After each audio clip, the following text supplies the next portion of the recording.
Chapter 1. The Enigmatic Invitation. Hercule Poirot sat in his impeccably ordered London flat, the fire crackling softly in the hearth, casting warm shadows across the polished mahogany furniture. It was a cold December evening, the kind that seeped into the bones despite central heating and thick woolen blankets. Outside, the city lights glimmered through a veil of falling snow, but Poirot paid little attention to the weather. He was engrossed in arranging his collection of porcelain figurines on the mantelpiece, ensuring each one faced precisely the correct angle. The doorbell rang with an insistent chime, pulling him from his reverie. Poirot frowned slightly. Visitors at this hour were rare, and unannounced ones rarer still. He adjusted his moustache with a practiced twist and made his way to the door, his patent leather shoes clicking on the parquet floor.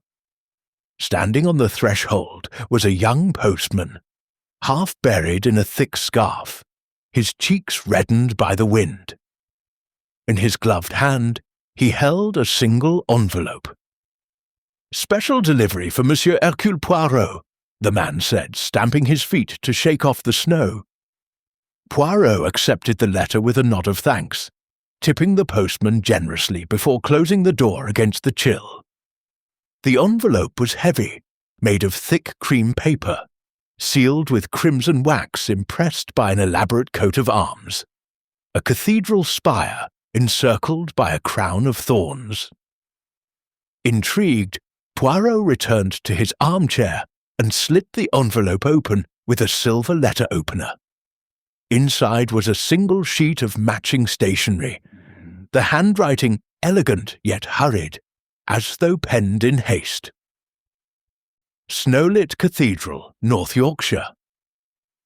18th of December.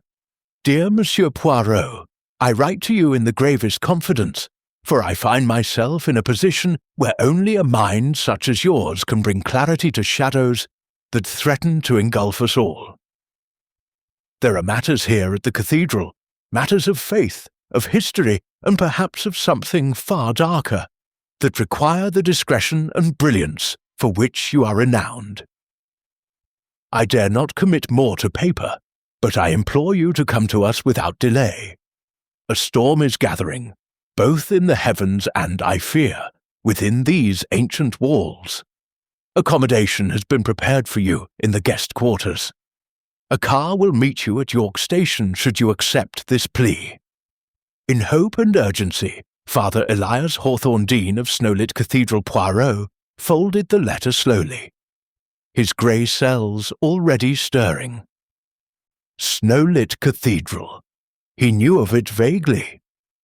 A remote medieval foundation perched on the edge of the Yorkshire moors, famous for its exquisite stained glass windows depicting scenes of winter martyrdom and its isolation during the harsh northern winters. It was said that once the snows came, the cathedral became a world unto itself, cut off for weeks at a time. But why summon him?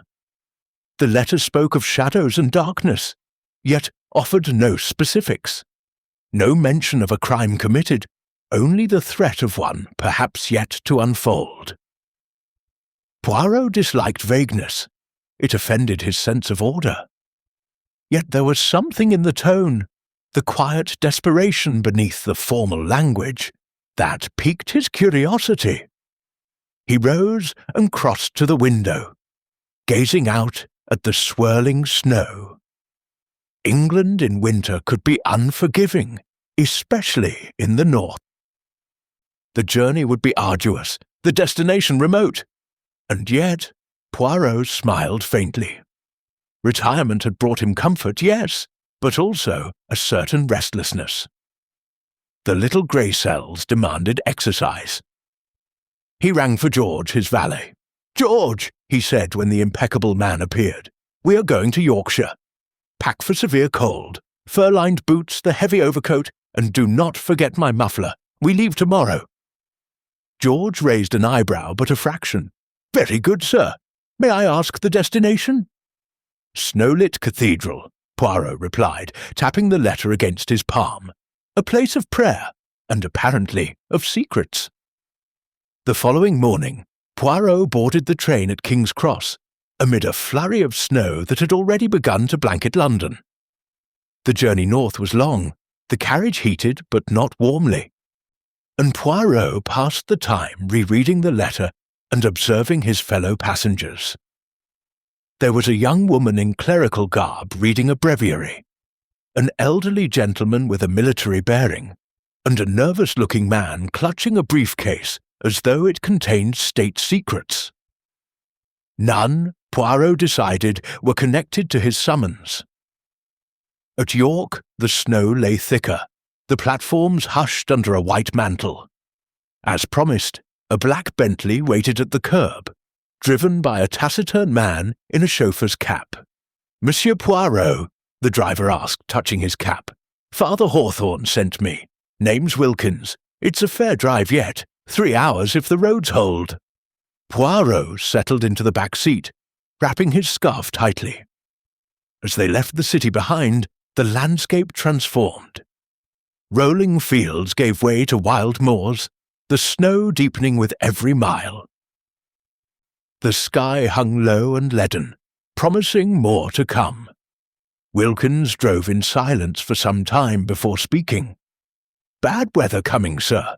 They say it'll be the worst in years. Once it sets in proper, the cathedral's cut off till spring thaw." Poirot nodded. "And the cathedral itself? It is much isolated." "Aye, built in a valley, ringed by hills. Only one road in and out. Folks come for retreats mostly. Clergy, scholars, the odd pilgrim. Quiet place, usually." "Usually?" Poirot echoed, his eyes sharpening. Wilkins hesitated. "There's been talk. Odd things happening. Lights in the crypt at night.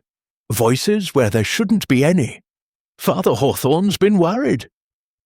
Poirot said nothing, merely stroking his moustache thoughtfully. The car climbed higher, the snow now drifting across the windshield in hypnotic patterns. Dusk fell early in these northern latitudes, and by late afternoon, the world had turned to twilight blues and greys. At last, they crested a ridge, and there, nestled in a deep valley like a jewel in white velvet, stood Snowlit Cathedral. Its spires rose stark against the darkening sky, the great rose window catching the last feeble light and scattering it in blood-red fragments across the snow. Even from this distance, Poirot could see that the building was ancient, its stone darkened by centuries of moorland weather. As they descended the winding road, the cathedral grew larger, more imposing. Flanking it were cloisters and outbuildings, all blanketed in snow.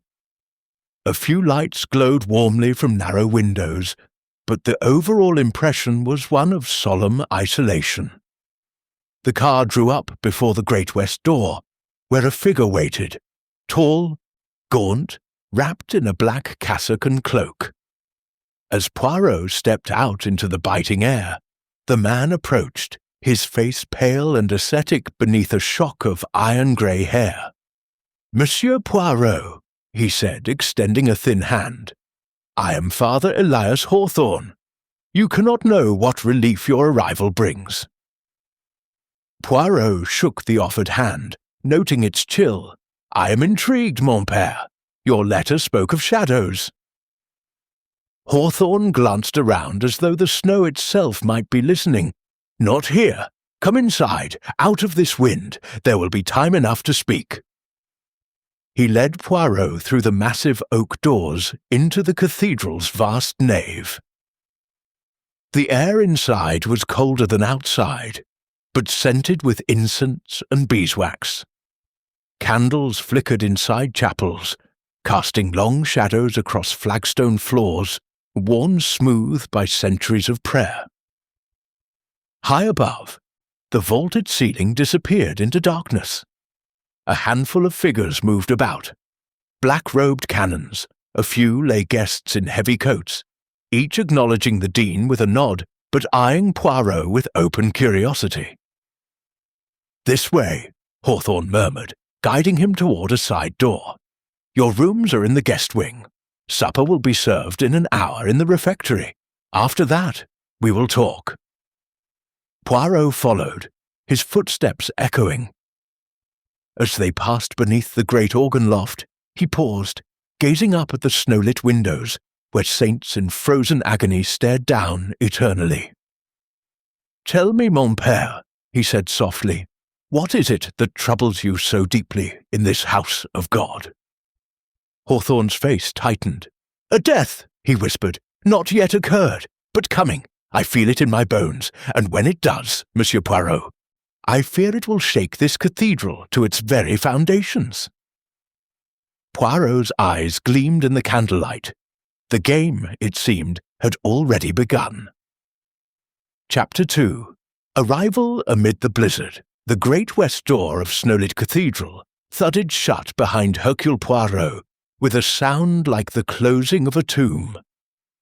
The sudden hush that followed was profound, broken only by the faint whistle of wind around the stonework and the distant drip of melting snow from his overcoat onto the flagstones.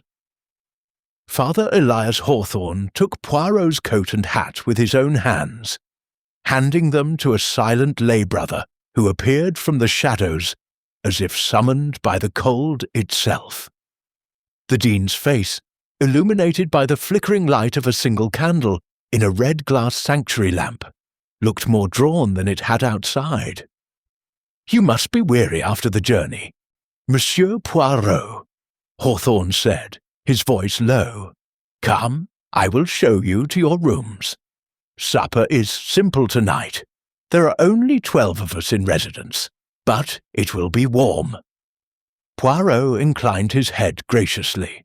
"I am not fatigued, mon père.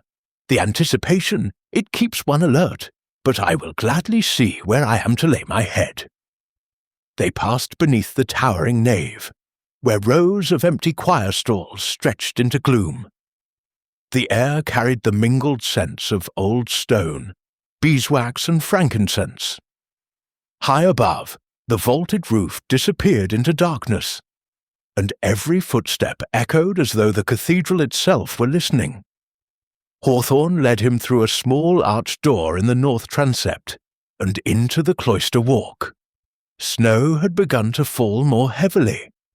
Through the open tracery of the arcade, Poirot could see it swirling in thick white curtains, already beginning to obliterate the footprints left by the car. "The guest wing is this way," Hawthorne explained, holding his candle higher. "We have few visitors in winter, so you will have the entire East Range to yourself." They climbed a narrow spiral staircase of worn oak, emerging onto a dimly lit corridor lined with heavy doors. At the far end, a fire had been laid in a small grate, and a single oil lamp burned on a table. The room prepared for Poirot was austere but comfortable. A narrow bed with clean linen, a writing desk, a crucifix on the wall, and a window that looked out over the cloisters toward the black bulk of the Lady Chapel. Poirot set down his small valise and surveyed the space with approval. "It is perfect. One requires simplicity to think clearly." Hawthorne lingered in the doorway. "Supper will be in half an hour in the refectory.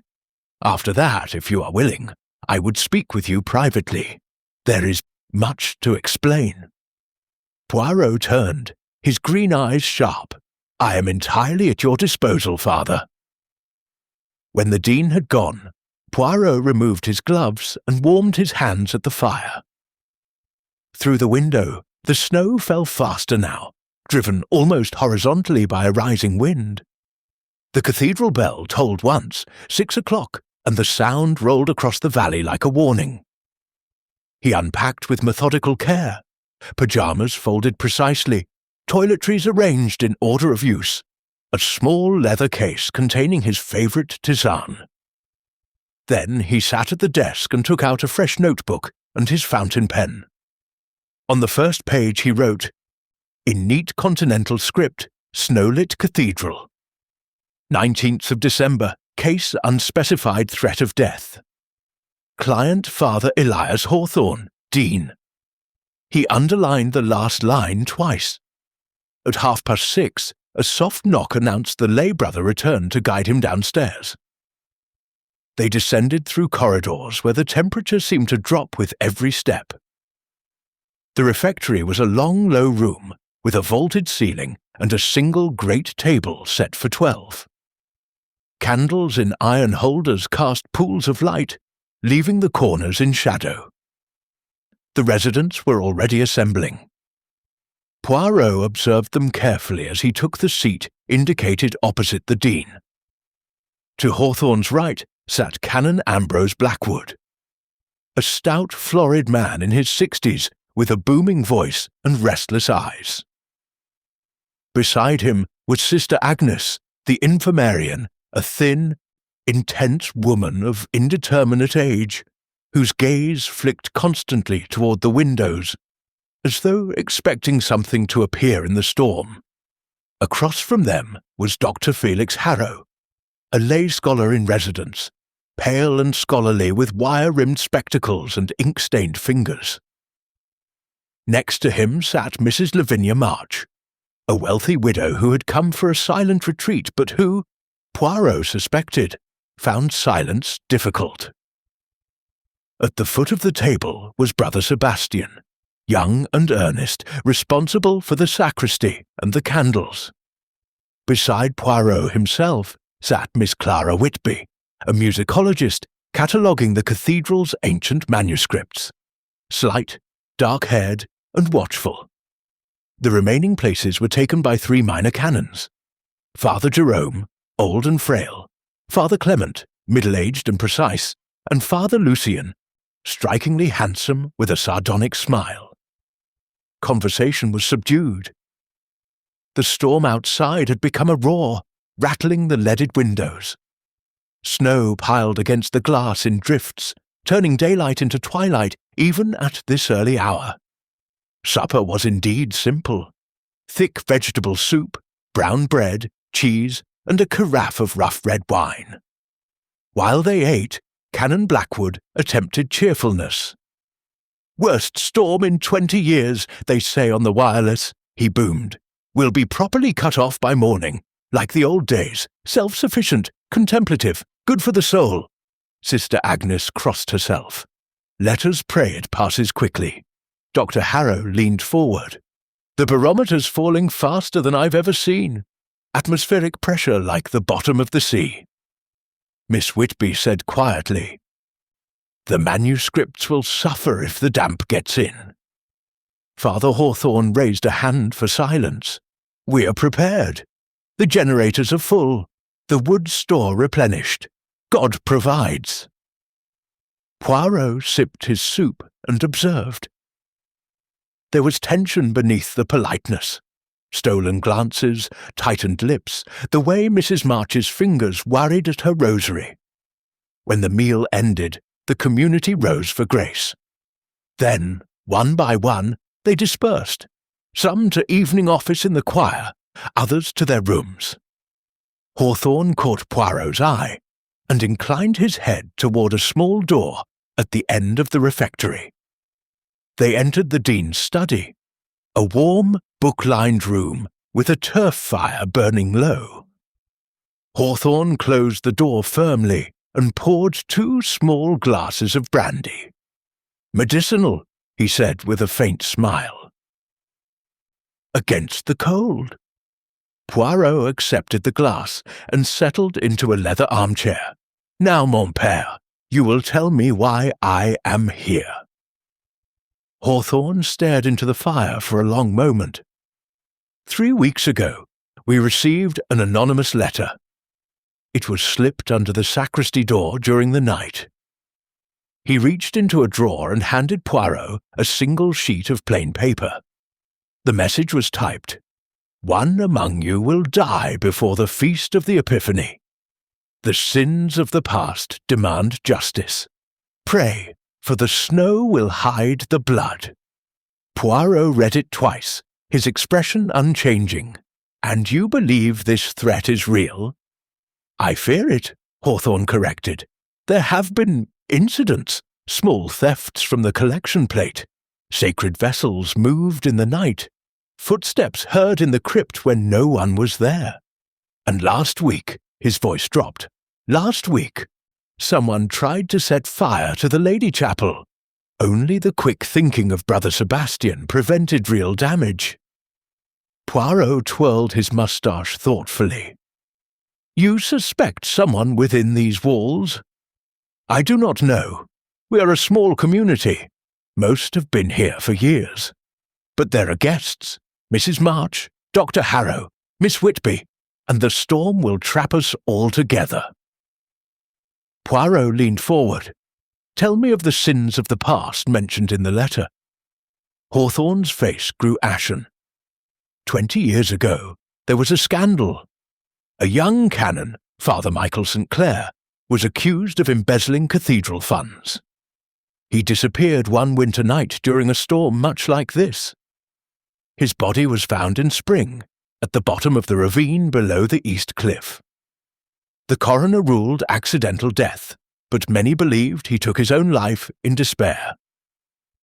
There were whispers of other things, misconduct, perhaps worse. The matter was hushed. And someone believes justice was not done? Perhaps. Or perhaps someone wishes to use that old wound to create new fear. Outside, the wind howled like a living thing, and snow lashed the window panes. Poirot finished his brandy and stood. "Tomorrow, I will begin. I will speak to each person, observe, listen. But tonight—" He paused at the door. "Tonight, mon père, I suggest you lock your door, and pray that the storm passes quickly." Hawthorne crossed himself again. "God willing." As Poirot returned to his room through the darkened corridors, the cathedral seemed to hold its breath around him. Somewhere in the distance, a bell tolled for Compline. The snow continued to fall, thick and relentless, erasing the world outside. By morning, Snowlit Cathedral would be an island in a white sea, and whatever darkness lurked within its ancient stones would have nowhere left to hide. Chapter 3. The Shadowed Vespers. The storm struck in earnest during the night. Hercule Poirot awoke once to the sound of wind screaming around the eaves like a tormented soul, and again to an eerie silence when the snow became so heavy that it muffled even the gale. By morning, Snowlit Cathedral was entombed. Drifts rose higher than the cloister windows, and the world beyond the stone walls had vanished into an endless white void. Poirot dressed with his usual precision. Dark suit, perfectly knotted tie, polished shoes, then descended to the refectory for breakfast. The atmosphere was subdued. Conversation was carried on in murmurs, as though loud voices might disturb the fragile balance of the trapped community. Father Hawthorne greeted him with shadowed eyes. "The telephone line is down," he said quietly. "Wilkins tried the generator at dawn. No connection to the outside world. We are truly isolated now." Poirot nodded, spreading butter on a slice of bread with deliberate care. "It is as I expected. The stage is set, mon père. Now we wait for the drama to unfold." After breakfast, the community gathered in the choir for terce Mass. Poirot, though not a Catholic, attended out of courtesy and curiosity. He took a seat in the nave, from where he could observe every face.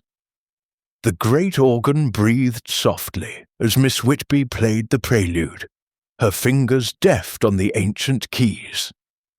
Candlelight flickered on brass and stone, and the stained-glass windows glowed with muted winter colours, blues, violets, and the deep crimson of martyr's blood. Mass proceeded with solemn beauty. Father Hawthorne celebrated, assisted by Brother Sebastian and Father Lucien.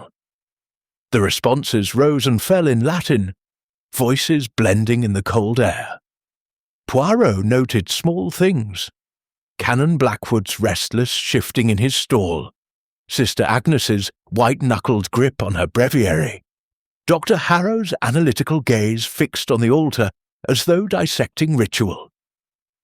When the final blessing was given and the congregation began to disperse, Poirot lingered. He wished to examine the Lady Chapel, site of the recent attempted arson. But before he could move, a sudden cry echoed from the south transept. It was Mrs. Lavinia March, standing frozen at the entrance to the side chapel dedicated to St. Cuthbert. Her face was ashen, one gloved hand pressed to her mouth. Father Hawthorne hurried toward her, Poirot close behind. "What is it, Mrs. March?" the Dean asked gently. She could only point.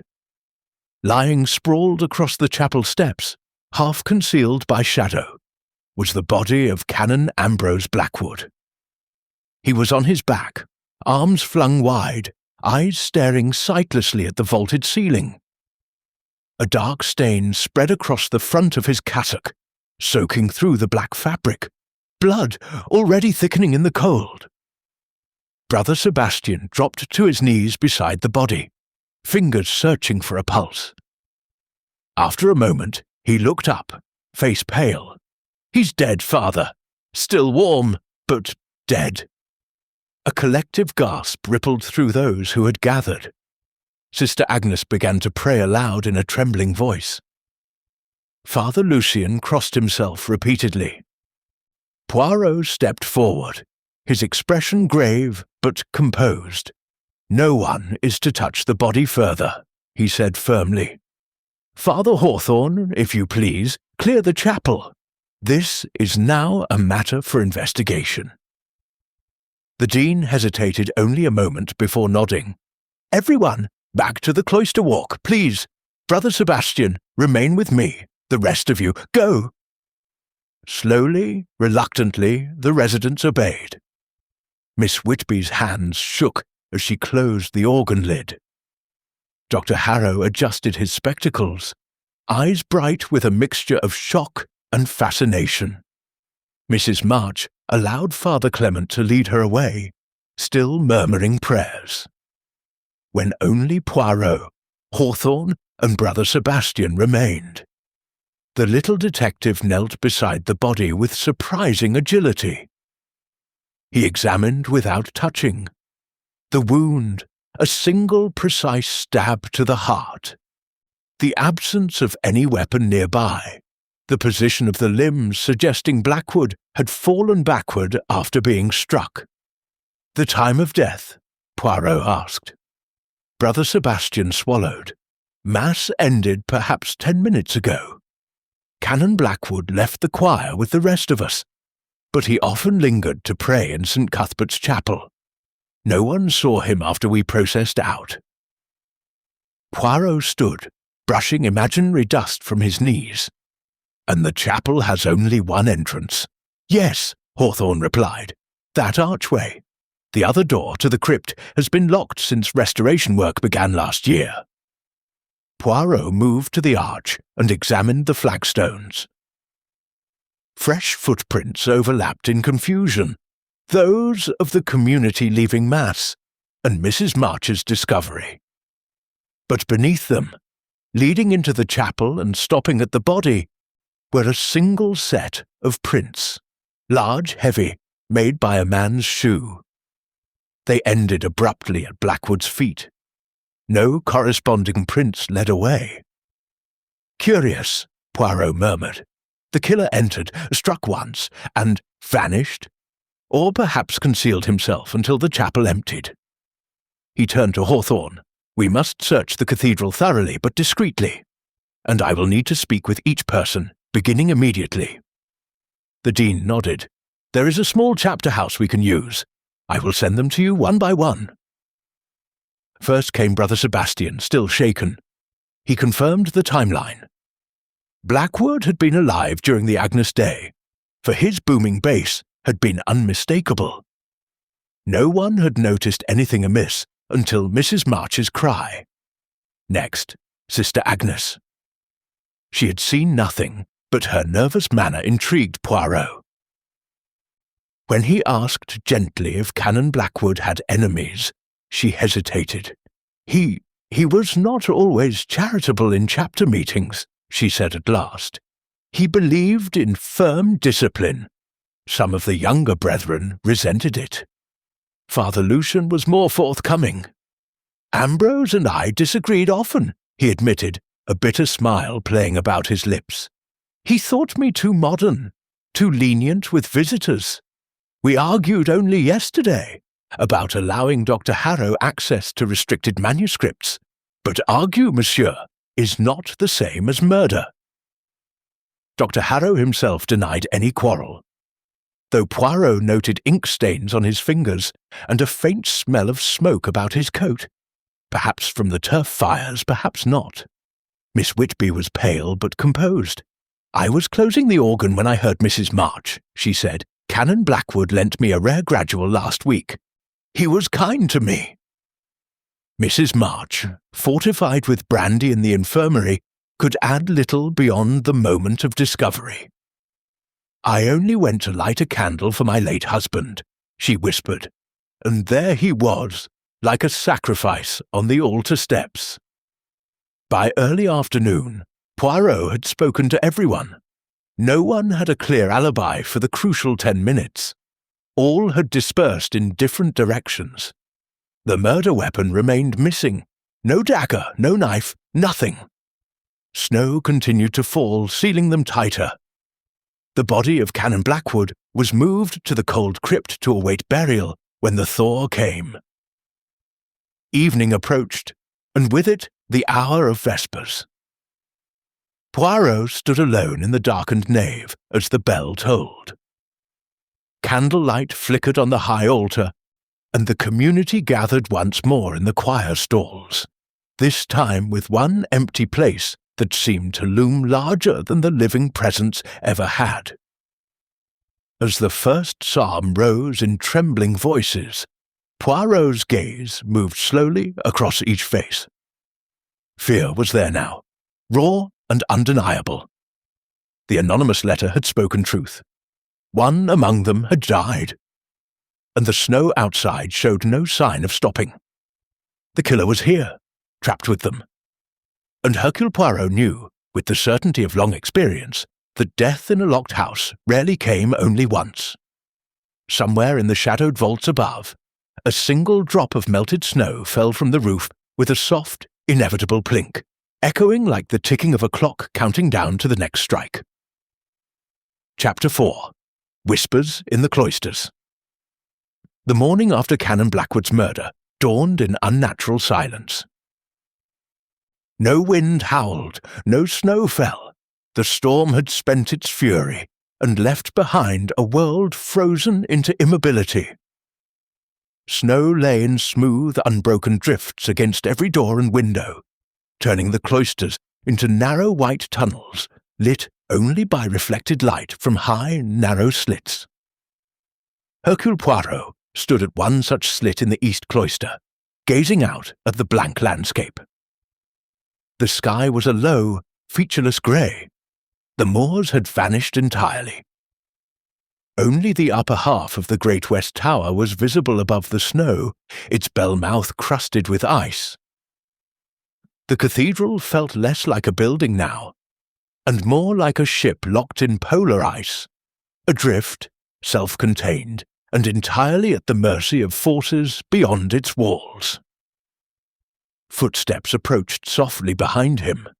Father Hawthorne appeared, carrying 2 steaming mugs of coffee. "I thought you might need this. Monsieur Poirot, the refectory fire is low. We are rationing wood until we can clear a path to the store." Poirot accepted the mug with thanks. "You have done well to keep order, mon père. Fear is a contagious thing in such confinement." Hawthorne's shoulders sagged. "They are frightened. Sister Agnes spent the night in the chapel praying. Father Lucien has locked himself in the library. Even Brother Sebastian, usually so steady, jumps at shadows. And you, Poirot asked gently, I have not slept. The Dean's voice was raw. Ambrose Blackwood was not universally loved, but he was one of us. To see him struck down at the very steps of the altar, it feels like sacrilege. Poirot sipped the bitter coffee. Sacrilege, yes, or a deliberate mockery. The choice of location is significant. The killer wished the body to be found quickly, during a time when many would pass by. A message, perhaps. He turned from the window. Today I will speak again with everyone, but informally. Observation is more revealing when people believe they are not being watched. Walk with me. They began a slow circuit of the cloisters. The air was so cold that their breath hung in clouds as they passed the garth, the open square at the centre. The snow there had piled to the height of the surrounding arcade roof, forming a perfect white dome pierced only by the topmost branches of an ancient yew tree. From an archway ahead came the murmur of voices. Poirot slowed, signalling Hawthorne to silence. Mrs. Lavinia March and Dr. Felix Harrow stood half-hidden in the shadow of a pillar, speaking in low, urgent tones. Cannot possibly be coincidence, Mrs. March was saying, her voice trembling. First the letter, then the fire in the Lady Chapel. Now poor Canon Blackwood. Someone is settling old scores. Dr. Harrow adjusted his spectacles nervously. We mustn't leap to conclusions, madam. Though I confess, I have been reviewing the old chapter minutes from 20 years ago, the St. Clair affair. There are discrepancies. Discrepancies? Mrs. March clutched her fur collar tighter. Funds missing, yes, but the amounts do not match the accusations. And certain signatures. He broke off as Poirot and Hawthorne rounded the corner. Both started guiltily. Good morning, Poirot said urbanely. A bracing day for conversation in the cloister, n'est-ce pas? Dr. Harrow recovered first. Indeed, Monsieur Poirot. Mrs. March was merely expressing her distress. And you were offering scholarly comfort. Poirot finished smoothly. Most kind. Tell me, Doctor, these discrepancies you mention, do they concern the unfortunate Father St. Clair? Harrow paled. I merely noted some irregularities in the accounts. Nothing more. Yet enough to discuss in whispers, Poirot observed. We will speak later, Docteur. In the chapter house, perhaps at 11. Harrow bowed stiffly and hurried away. Mrs. March followed, casting a frightened glance back. Hawthorne waited until they were alone again. Do you suspect Harrow? I suspect everyone, Poirot replied, and no one. Suspicion without evidence is mere fantasy. Come, let us find Miss Whitby. They discovered the musicologist in the warming room beside the scriptorium, painstakingly copying a medieval antiphon onto manuscript paper. A small brazier glowed at her feet. Her fingers were ink-stained and cold. Forgive the intrusion, mademoiselle, Poirot said, bowing. A few questions only. Miss Whitby set down her quill. Of course, though I'm afraid I know nothing useful. I was at the organ until Mrs. March screamed. Poirot studied her calm face. You knew Canon Blackwood well. As well as any guest might. He was generous with the library keys. He believed music to be the highest form of prayer. Her voice caught slightly. He lent me the St. Clair Gradual, the one with the illuminated marginalia. It's dated 1423. St. Clair again, Poirot murmured. This name recurs like a motif in a fugue. Tell me, did Canon Blackwood ever speak to you of the scandal? Only once. He said the chapter had acted hastily, that Father Michael had been scapegoated, perhaps for another's fault. But he would say no more. Poirot thanked her and moved on. In the kitchen gardens, now buried under snow, they encountered Brother Sebastian shoveling a narrow path between the refectory door and the woodpile. His young face was flushed with effort and something else. Fear, perhaps. "You work hard, mon frère," Poirot said. "Someone must," Sebastian replied, leaning on his shovel. "Father Jérôme is too frail, Father Clement has a chill, and I need to keep busy. To distract from unhappy thoughts." Sebastian's eyes filled. "Canon Blackwood was my confessor. He was stern, yes, but he saw good in me when others doubted my vocation. Who would do this? That is what I intend to discover." Poirot stepped closer. "You discovered the attempted fire in the Lady Chapel, did you not?" Sebastian nodded. "I smelled smoke during Compline. The hangings by the statue of Our Lady were smouldering. A candle had been placed too close, or so I thought at the time. But now I wonder if it was deliberate." He hesitated. There was a footprint in the soot. Small, a woman's, perhaps? Poirot's eyebrows rose. "You did not mention this before. I thought it unimportant. Sister Agnes often tends the candles there." "Or Mrs. March," Poirot mused. "Or Miss Whitby. Most interesting." They left Sebastian to his shoveling and continued to the library, a long room lined with locked bookcases and warmed by a single turf fire. Father Lucien sat at a table piled with volumes, his handsome face drawn. "You look fatigued, mon père," Poirot observed. Lucien gave a bitter smile. "I have been reading the penitential psalms. They seem appropriate." "You argued with Canon Blackwood the day before his death." "We disagreed, yes. Ambrose believed in tradition above all. Closed archives, restricted access, no innovations. I believe knowledge should be shared. But disagreement is not murder, monsieur." "Yet someone here has crossed that line." Poirot picked up a volume from the table, an old ledger bound in cracked leather. "The accounts from 2005, I see." Lucien stiffened. "Research only. Into Father Michael St. Clair's disappearance." Lucien met his gaze steadily. Someone must seek the truth. If Michael was innocent, his name should be cleared.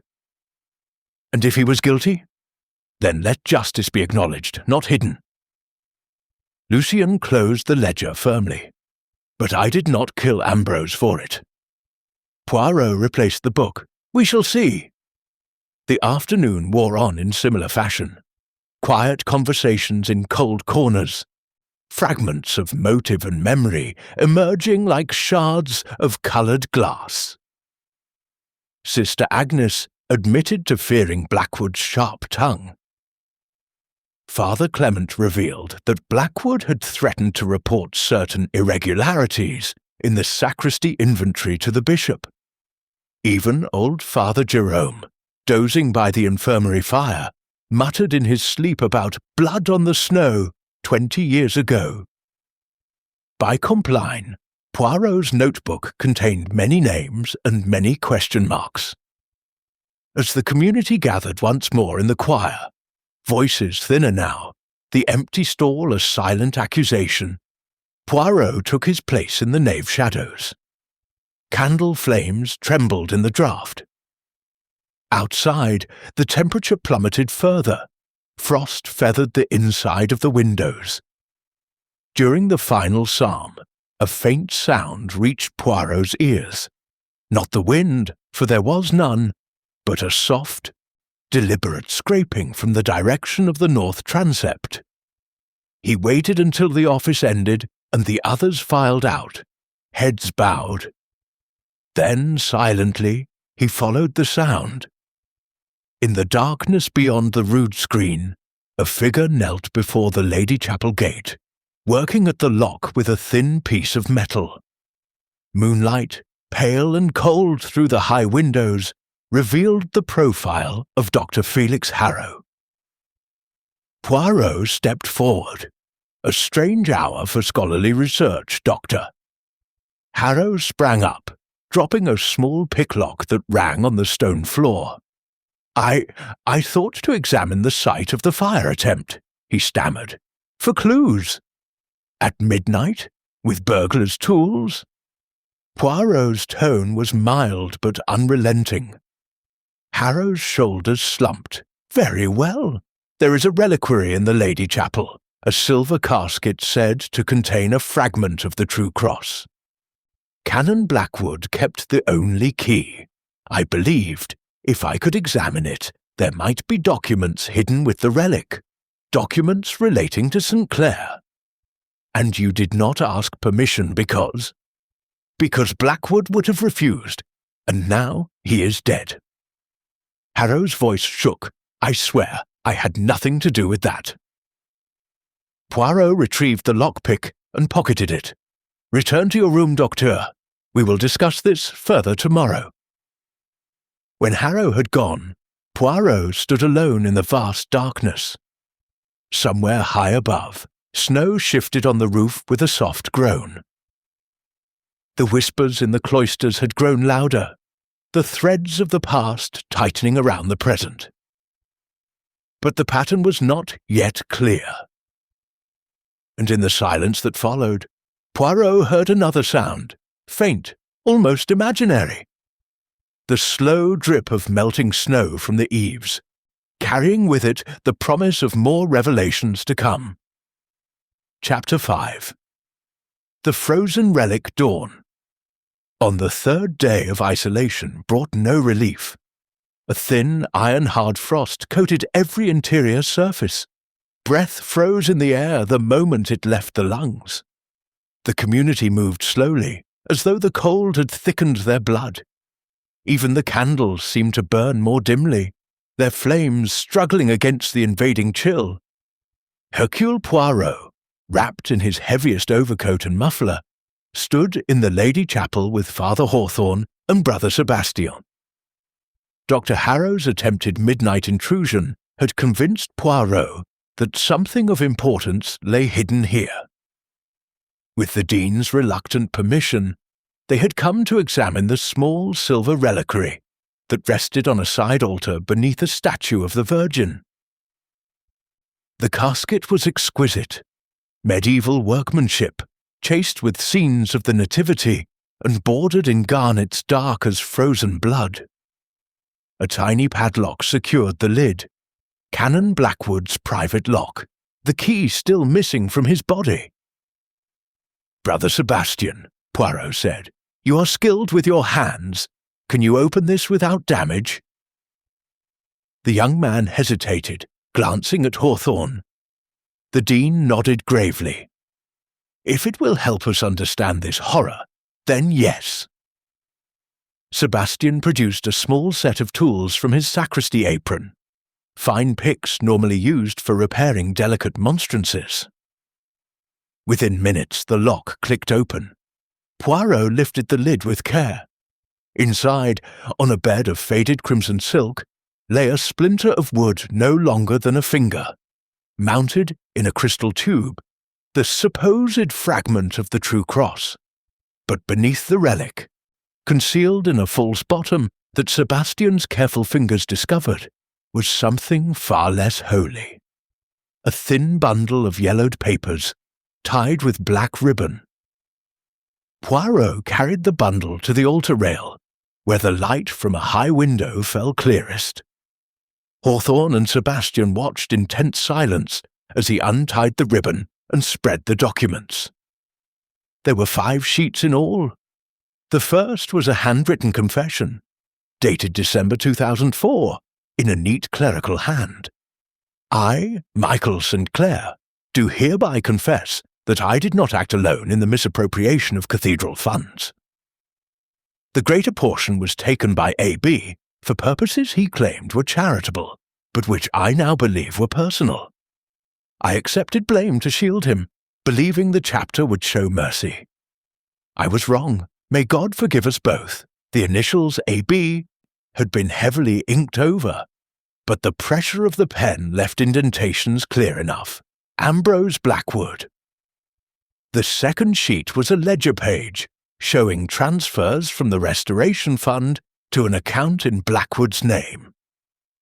The third and fourth were letters from a York solicitor demanding repayment of a private debt incurred by a senior member of the chapter. The final document was a brief note in Blackwood's own bold hand.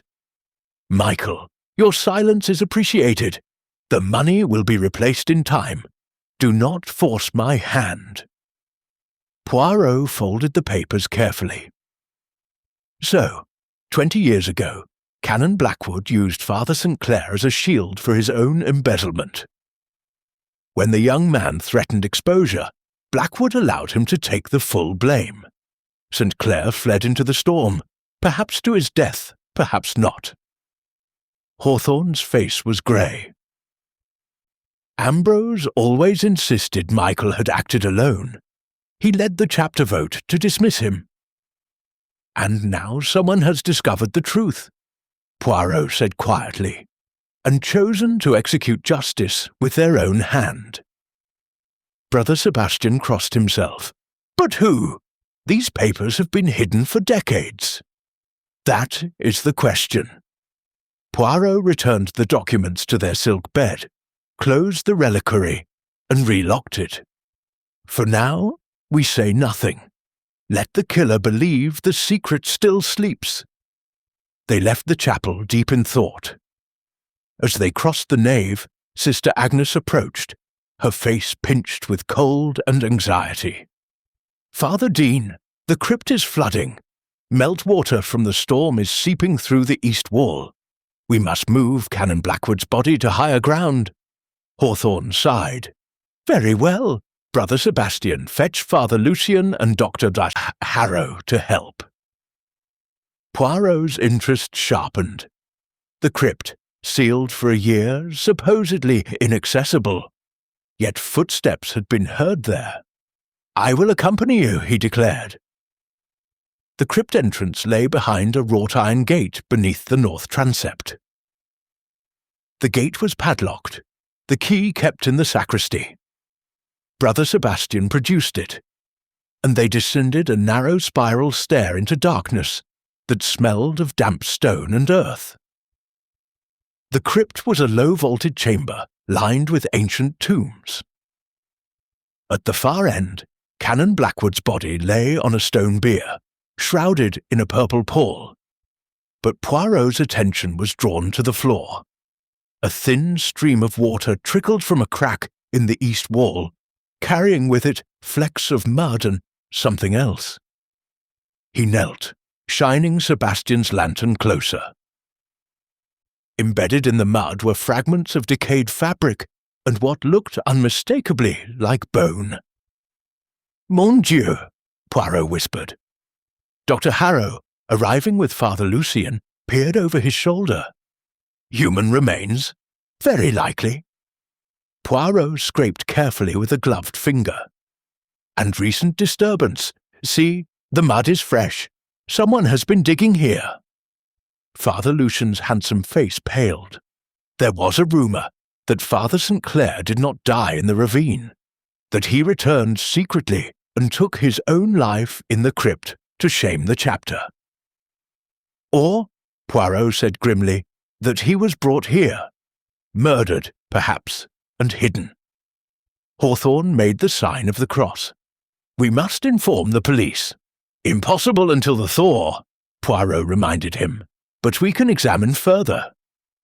With great reluctance, they cleared away the mud around the disturbed area. Within minutes they uncovered a shallow cavity containing the remnants of a black cassock, rotted almost to threads, and beneath it a human skeleton, small, delicate, the skull bearing a clear fracture at the temple. Dr. Harrow, with scholarly detachment, examined the bones. Male, mid-30s. The fracture could be from a fall or a blow. Poirot pointed to the cassock fragments. "See the embroidery at the hem, distinctive. Father St. Clair was known for his fine needlework, and here He lifted a tarnished silver pectoral cross, its chain broken, engraved on the back, MSC 1998. Silence fell, broken only by the drip of water. Father Hawthorne's voice shook. Ambrose knew. He must have known Michael was here all along. Or placed him here himself, Poirot said softly. To silence him forever. They reburied the remains reverently and moved Blackwood's body to the chapter house. As they climbed the stairs, Poirot paused. One thing more, the murder weapon, still missing. A dagger, thin and sharp. Such a blade might once have belonged to a reliquary, no? Hawthorne frowned. The Lady Chapel once held a medieval stiletto, said to have pierced the side of Christ. It was lost centuries ago. Or hidden, Poirot corrected, like so many things in this cathedral. Back in the cloisters, the news spread quickly despite attempts at discretion. Faces grew tighter, eyes more wary. Mrs. March took to her bed with vapours. Miss Whitby played restless fragments on the organ. Father Clement locked himself in the sacristy counting vessels as though numbers might restore order. That evening, as the community gathered for a subdued supper, Poirot observed them all. The frozen relic had thawed a 20-year-old crime into the open, and with it, motives bloomed like deadly nightshade. Someone in this room had known where Michael St. Clair's body lay. Someone had protected or committed that secret murder. And now, when Canon Blackwood threatened to expose or had been exposed, that same someone had struck again. The temperature dropped further as night fell. Ice formed on the inside of the windows in delicate ferns. In the Lady Chapel, the silver reliquary gleamed coldly under its single vigil lamp, guarding its terrible secret no longer. Poirot retired early, but not to sleep. He sat by his dying fire with his notebook open, drawing neat lines between names, dates, motives. The past had risen from its icy grave, and the present bled because of it. And somewhere in the darkened cathedral, the killer prepared for the next move, because in Snowlit Cathedral, buried truths had a way of refusing to stay buried. Chapter 6, Midnight Confessions. The discovery of Michael St. Clair's bones in the crypt had cracked the cathedral's fragile calm wide open. By nightfall on the fourth day, fear walked the corridors openly. Doors that had once been left unlocked were now bolted from within. Candles burned late in every occupied room, as though darkness itself might be an accomplice. Hercule Poirot sat alone in the small chapter house, a single oil lamp casting a golden pool on the oak table before him. His notebook lay open, pages filled with precise annotations, arrows, and question marks. The fire in the grate had burned low, the cold pressed in from all sides.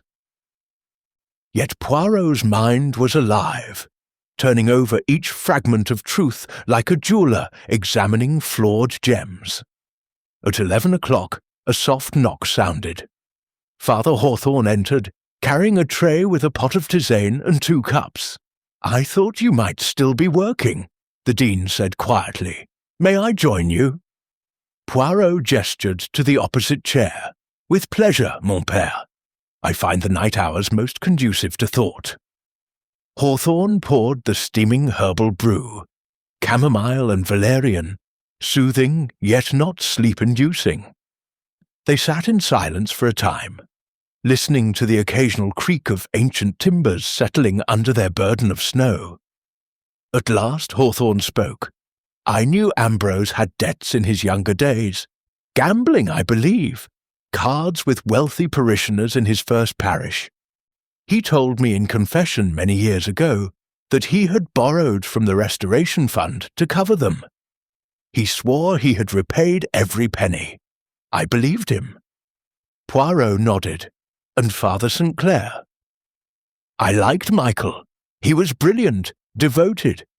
When the shortfall was discovered, Ambrose was adamant that Michael alone was responsible. The evidence seemed clear. Michael's signature on the transfer documents. I voted with the chapter to dismiss him. I have regretted it ever since. Poirot sipped his tisane.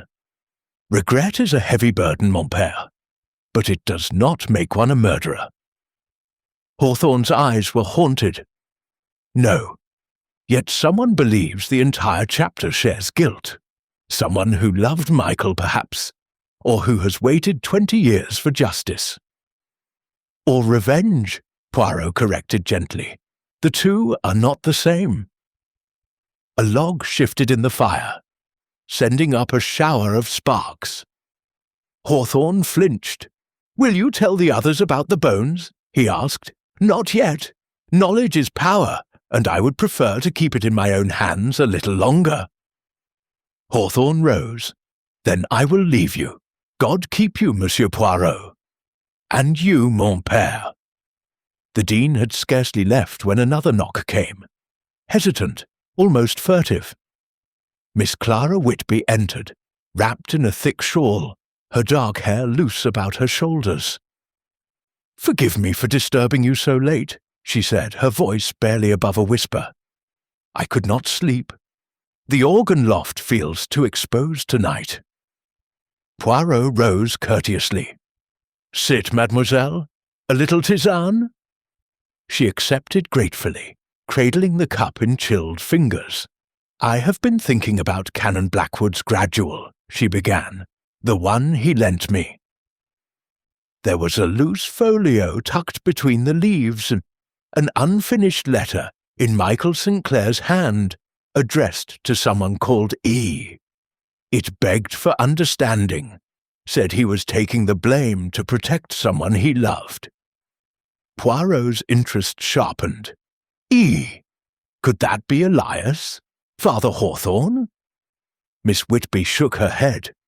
"I wondered the same, but the tone was tender, more than clerical affection. And Michael was known to be close to a young woman in the village before he took orders. Elizabeth March, as she was then, Mrs. Lavinia March's sister-in-law." Poirot leaned forward. "Mrs. March is a widow. Her husband's sister?" "No, her late husband's younger sister. Elizabeth disappeared the same winter Michael did. Everyone assumed she had gone to relatives in Canada. But perhaps she did not," Poirot finished. "Most intriguing. And you did not mention this letter before because I only found it yesterday, when I returned the Gradual to the library after the discovery in the crypt. I was afraid. If Mrs. March is connected, fear is natural," Poirot assured her. "But truth must be faced. You have done well to tell me." Miss Whitby finished her tisane and departed, leaving Poirot to add a new thread to his mental tapestry.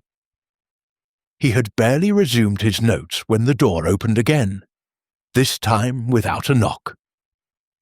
Dr. Felix Harrow slipped in, closing the door swiftly behind him. "I saw Miss Whitby leave," he said without preamble. "I must speak while I have the courage." Poirot indicated the chair. "Courage, doctor? For what?" Harrow sat, his scholarly face tense. "For confessing that I am not who I claim to be." Poirot's eyebrows rose, but he remained silent. "My real name is Felix St. Clair. Michael St. Clair was my elder brother. The revelation hung in the cold air like incense. I changed my name legally after his disappearance," Harrow continued, voice shaking. "I came here ostensibly to study the manuscripts, but truly to find proof of his innocence. I believed Ambrose Blackwood responsible for his ruin. When I found the reliquary papers 2 nights ago, before you discovered them, I knew Michael had been telling the truth." "And the attempted fire in the Lady Chapel?" Poirot asked softly. Harrow met his gaze steadily. "Mine. A foolish attempt to force Blackwood to reveal what he knew. I never intended real harm. When he confronted me yesterday morning, he laughed, said Michael had been weak, that the church needed strong men, not sentimental fools.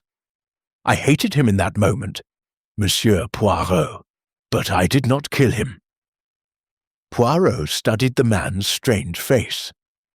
"Yet you have the knowledge, the motive, the opportunity, and you attempted to enter the Lady Chapel by night."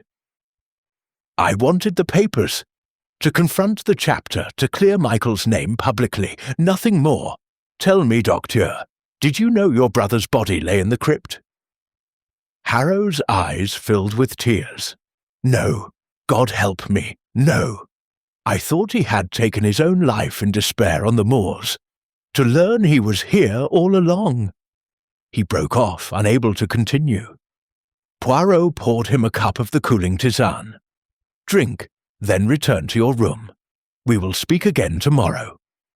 When Harrow had gone, Poirot sat motionless for a long while. 3 confessions in one night, each adding weight to the scales of guilt and innocence. The cathedral clock struck 1. Somewhere in the distance, a door closed softly. Poirot rose, extinguished the lamp, and made his way silently through darkened corridors to the nave. Moonlight filtered through the high windows, turning the snow outside into a luminous sea. He stood before the Lady Chapel gate, gazing at the silver reliquary gleaming faintly on its altar. Another soft sound reached him, footsteps on the stone gallery above the north aisle. He looked up. A figure stood in the shadows of the triforium, motionless, watching him. For a long moment, neither moved. Then the figure retreated, footsteps fading into silence. Poirot did not follow. Instead, he returned to the chapter house, relit the lamp, and added 3 new entries to his notebook. Father Hawthorne, regret, possible knowledge of debt, Miss Whitby. Discovered letter, linking St. Abdieu, St. Clair to Elizabeth March.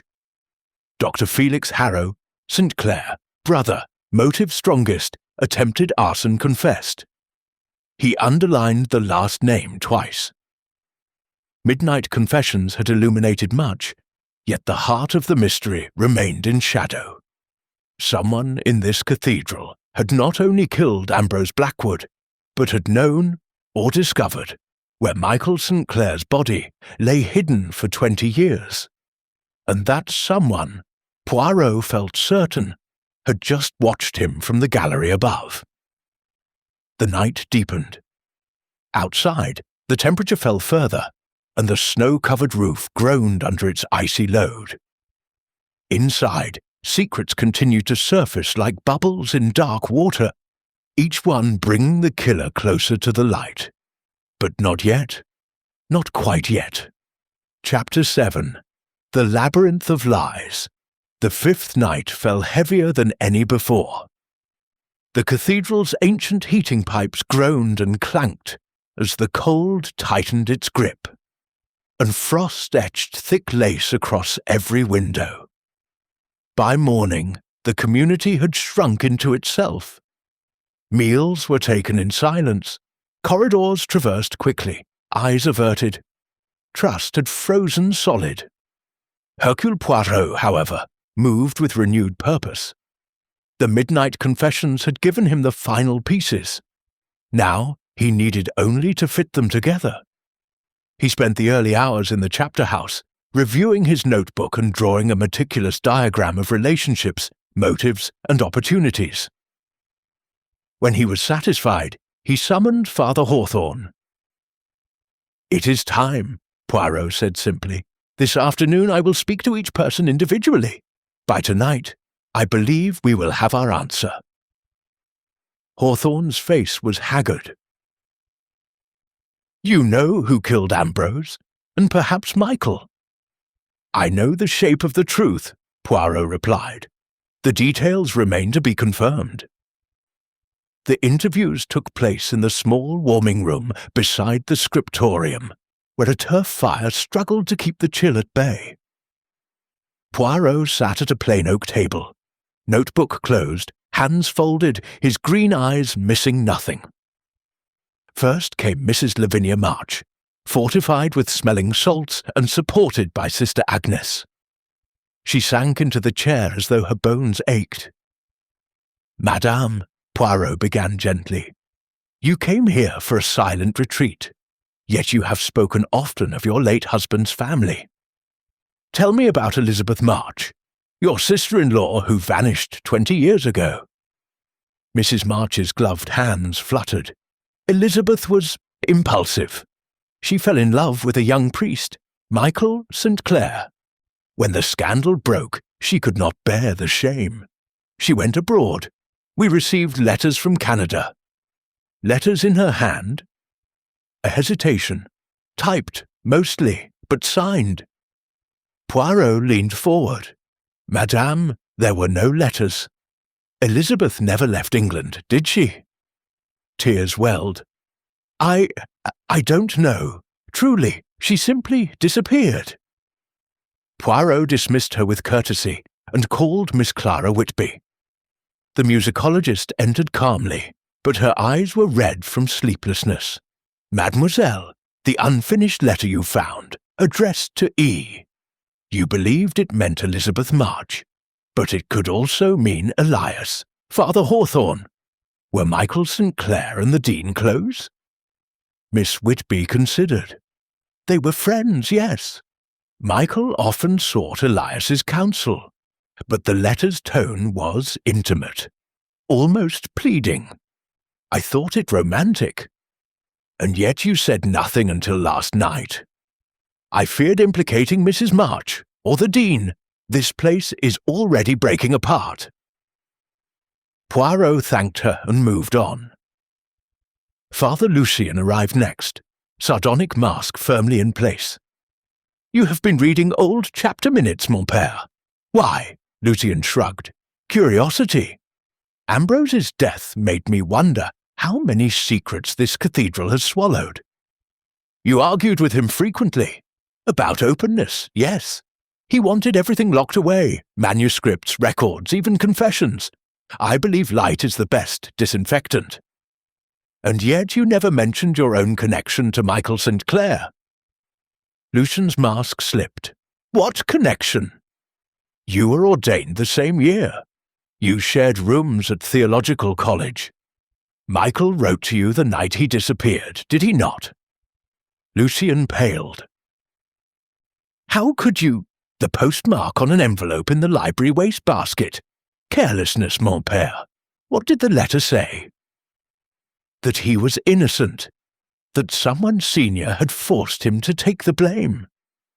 He begged me to help him expose the truth. I was ambitious then. I feared scandal would ruin my career. I burned the letter and said nothing." Poirot's gaze was steady. "And now? Now I am ashamed." Lucian's voice broke. "But shame is not murder." Next came Brother Sebastian, twisting his hands nervously. "You discovered the attempted arson," Poirot said. "You told me you saw a small footprint in the soot. A woman's, perhaps. Yet you did not report it fully." Sebastian flushed. "I thought it might be Sister Agnes. She tends the candles. I didn't want to accuse wrongly. Or perhaps you wished to protect someone else."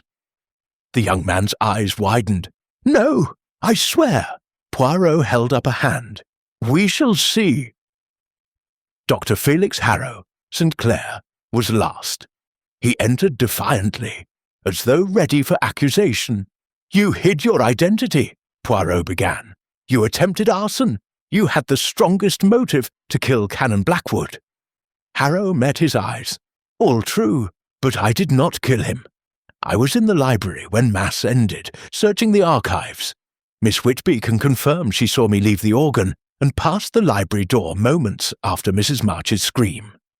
Poirot nodded slowly. "She did mention seeing movement there, but library to chapel is 30 seconds at most."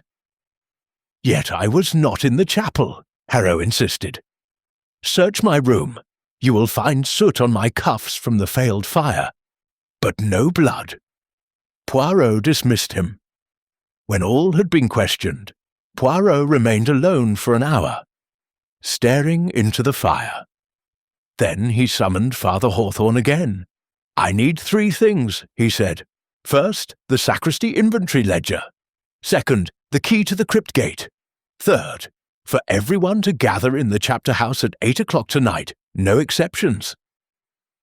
Hawthorne obeyed without question. At 8, the community assembled in the chapter house, faces pale in the lamplight.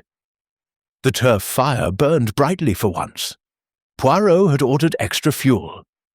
He stood at the head of the table, small and immaculate, yet commanding absolute attention. "Mesdames et messieurs," he began, "we are trapped here by snow, but also by lies. Lies told 20 years ago, and lies told this week. 2 men are dead. Michael St. Clair, murdered and hidden, and Ambrose Blackwood, stabbed before the altar. The same hand struck both blows, though 2 decades apart. A collective intake of breath. The motive is not simple revenge. It is protection. Protection of a vocation, a reputation, a life built upon a terrible secret." He paused, letting the silence stretch. 20 years ago, Canon Blackwood embezzled funds. Michael St. Clair discovered it and threatened exposure. Blackwood struck him in anger, 1 blow to the temple, and Michael died. Panicked, Blackwood hid the body in the crypt, then fabricated the embezzlement charge against Michael to explain his disappearance. Father Hawthorne and the chapter, believing the evidence, dismissed Michael in absentia. Blackwood's crime remained hidden. Hawthorne bowed his head. But one person knew the truth from the beginning. One person helped carry the body to the crypt that stormy night. One person has lived with that knowledge ever since, watching Blackwood prosper while Michael's name was slandered. All eyes turned slowly to Brother Sebastian. The young man went white. No, that's not—" "You were not a brother then," Poirot continued relentlessly. "You were a boy of 17, an orphan taken in by the cathedral.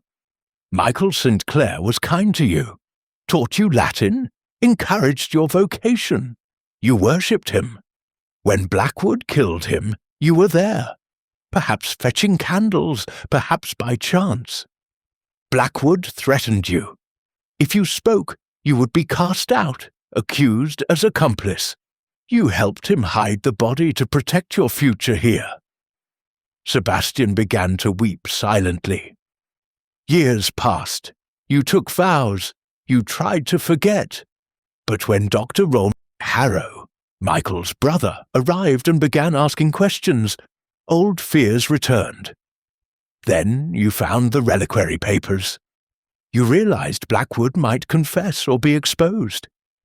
So you wrote the anonymous letter, hoping to frighten him into silence or flight. When that failed, you tried to burn the Lady Chapel, knowing the papers were hidden there." Sister Agnes gasped. "Finally, when Blackwood laughed at your fear, you took the medieval stiletto from its secret place in the sacristy, the blade once thought lost, and you killed him with the same swiftness he had shown Michael. 1 stab to the heart. Then you hid the weapon in the crypt floodwater, where the current carried it into the drain." Sebastian fell to his knees. He was going to tell. He said the past was rising, and he would confess everything, ruin the cathedral, ruin all of us. Michael's death would come out, and I would lose everything I have here. This is my home, my only home. Father Hawthorne moved forward, placing a trembling hand on the young man's shoulder. "Sebastian, my son," Poirot's voice softened. "You acted out of terror, not evil, but 2 men are dead because silence was chosen over truth." The room was silent save for Sebastian's sobs. Outside, the wind had begun to rise again, a new storm gathering. Poirot turned to Hawthorne. When the thaw comes and the police arrive, Brother Sebastian must answer for Canon Blackwood's death. But for Michael's, the blame lies chiefly with the man who struck the blow, Ambrose Blackwood, now beyond earthly justice. He closed his notebook. The labyrinth of lies is unravelled. Now we must walk in the light, however painful. As the community dispersed in stunned silence, Poirot lingered by the fire. The cathedral stood as it had for centuries, stone and glass and candlelight, but something had shifted irrevocably within its walls. Truth, like the coming thaw, could be cruel, yet it was the only path out of the labyrinth. Chapter 8. Revelation in the Snowlit Nave. Dawn on the 6th day broke clear and merciless. For the first time since the storm began, the sky was a pale, washed blue, and weak sunlight struck the cathedral spires, turning the crusted snow to blinding diamond. Meltwater dripped steadily from eaves and gargoyles, a soft percussion echoing through the cloisters like the ticking of a great clock. Hercule Poirot stood in the nave, gazing up at the great rose window. The winter light poured through it in shafts of rose and gold, illuminating dust motes that danced like slow confetti. The cathedral looked almost festive, until one remembered the crypt below, the empty choir stall, and the young man locked in the sacristy under Father Hawthorne's sorrowful guard. The thaw had begun. By midday, Wilkins had managed to dig a narrow path to the wood store, and faint wireless signals flickered back to life. Help would come soon, police, coroner, journalists. But Poirot had insisted on one final gathering before the outside world intruded. At 10 o'clock, the community assembled in the nave, not in the chapter house this time, but beneath the soaring vault where light and shadow played across ancient stone. They stood in a loose semicircle before the high altar. Father Hawthorne, pale but composed. Father Lucian and Father Clement supporting old Father Jerome between them.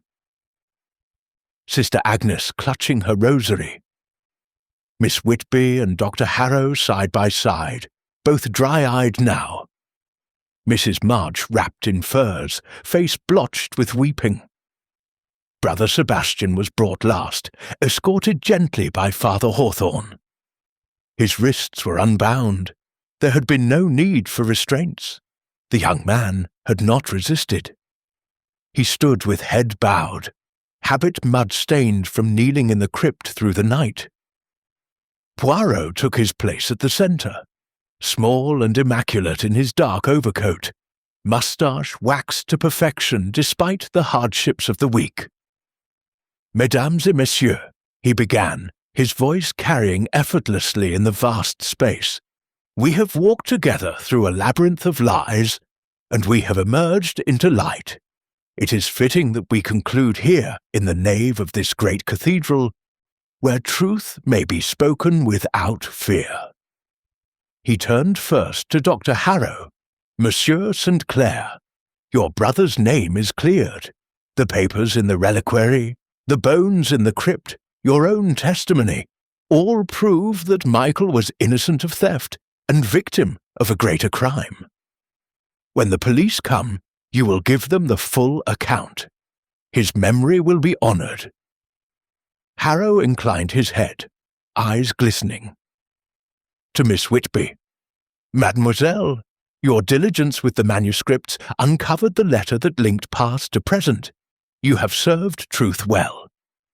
She gave a small, sad smile. To Mrs. March, Madame, Elizabeth March did indeed love Michael St. Clair, but she left for Canada alone, heartbroken. There is no darker connection. You may lay that fear to rest.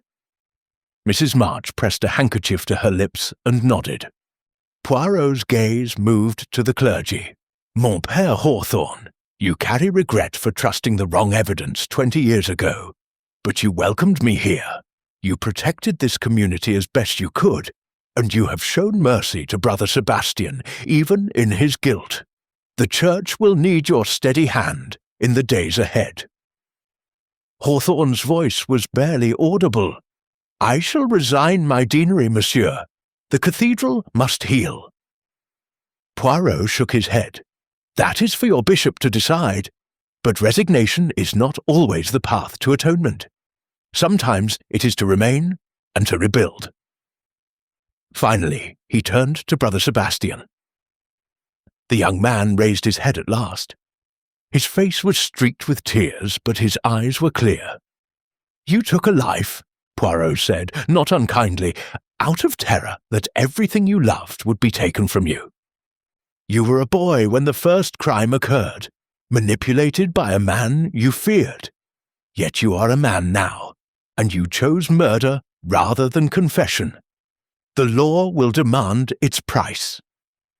Sebastian's voice, when it came, was steady. "I know. I am ready." Father Hawthorne stepped forward and placed both hands on Sebastian's shoulders. "You will not face it alone, my son. The community will stand with you, testify to your goodness, your years of service, your remorse." Poirot addressed them all once more. "This cathedral has stood for 800 years. It has survived fire, reform, war, and neglect. It will survive this too, not because stone is eternal, but because truth, once spoken, endures longer than secrecy. Let this be the lesson of Snowlit Cathedral, that buried sins fester, but confessed sins may be forgiven."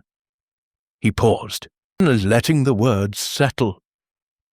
Outside, a distant rumble sounded, the first snowplow labouring up the valley road.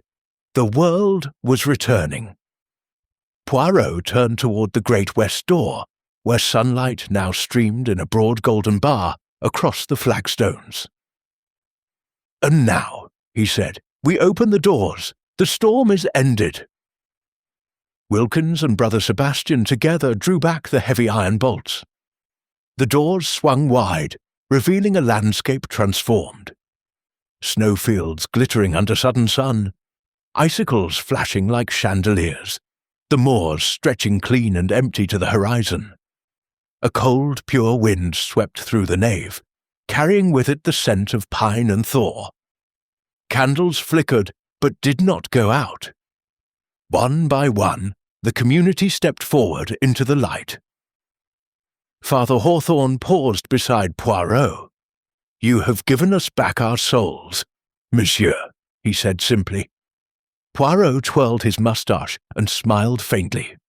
"Non, mon père. I merely opened the crypt and let the truth climb out. The rest was yours." Later that afternoon, as the first police vehicle crunched up the newly cleared drive, Poirot stood alone once more in the nave. The rose window blazed now in full sunlight, scattering coloured flecks across the stone saints and martyrs. He thought of Canon Blackwood, of Michael St. Clair, of young Sebastian facing judgment. He thought of secrets buried beneath flagstones and in silver reliquaries, of lies that had festered for 20 years beneath prayer and incense. And he thought of the little grey cells, satisfied at last. Outside, the snow had begun to slide from the high roof in great soft avalanches, revealing dark slate beneath. Spring was still far off, but the worst of winter had broken. Hercule Poirot adjusted his muffler, picked up his valise, and walked out into the dazzling light to meet the waiting car. Behind him, Snowlit Cathedral stood open to the sky, wounded but no longer entombed.